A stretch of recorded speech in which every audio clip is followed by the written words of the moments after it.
کلینیک یا بلکبری؟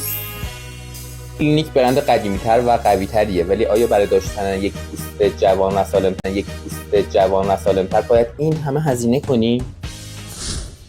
سال 2021 کلینیک بعد از موفقیت آبرسانی 72 ساعتش که ارائه داده بود تصمیم گرفت یک لاین تخصصی به آبرسان‌هاش اضافه کنه به اسم آبرسان 100 ساعته کلینیک. توی این کرم از هیالورونیک اسید با 2 وزن مولکولی متفاوت برای آبرسانی هرچه بهتر پوست، آلوورای بیوفرمنت شده، ویتامین C، ویتامین E استفاده کرده. بافت سبک با حس خنکی و آبرسانی خوب.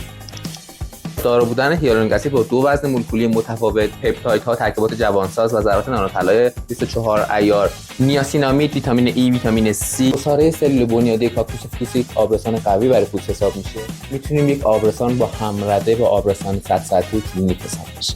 شاید هم بهتر. بررسی قیمت. واقعا نصف حقوق پرستارتون خواهد به این.